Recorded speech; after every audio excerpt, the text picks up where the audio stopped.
Today I will be examining the central dogma in humans. I will begin by looking at the respiratory system. The respiratory system is made up of two main parts, the lungs and the trachea, and it is necessary for transporting oxygen throughout our body. It does this by allowing oxygen to enter through the nose or mouth, then down through the trachea and into the alveoli, and then is exchanged for CO2 in the capillaries. It then exits through the trachea and out through the nose or mouth. When we zoom in closer into the lungs, we can see that the lungs are made up of simple squamous epithelium. This type of epithelial layer helps with diffusion and filtration. As we zoom in further, we can see the single flattened squamous cells, which are a required building block of tissue and organ function. The cell contains many macromolecules that make all the processes of the cells work properly. The nucleus contains 23 pairs of chromosomes which hold the instructions to making proteins at the cell we use. The DNA strands in chromosomes are tightly bound by histone proteins and can be affected epigenetically through the amount of methylacetyl groups on the histone. DNA is a double-stranded helix that is connected through nucleotide base pairing and can be replicated through DNA replication.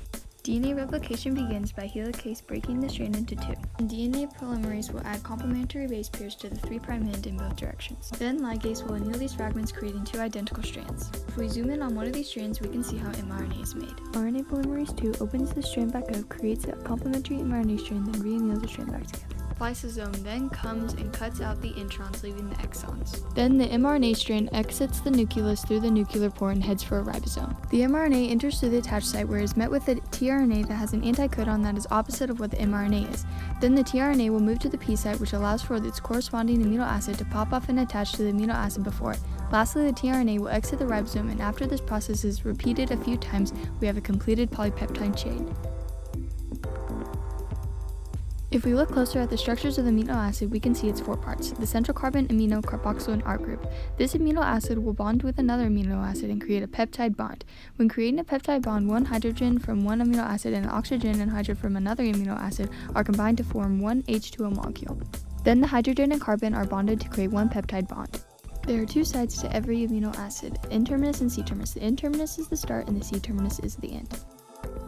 The first stage of protein structure is primary, and primary is only a chain of amino acids. Secondary structure is the formation of hydrogen bonds between beta sheets and alpha helices. Tertiary structure is when the protein folds further and more bonds are formed.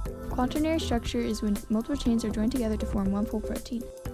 To examine these proteins, we use protein crystallography and X-ray diffusion. X-ray diffusion is used to form images of proteins by shooting X-ray beams at the protein grown through crystals. Thanks for watching!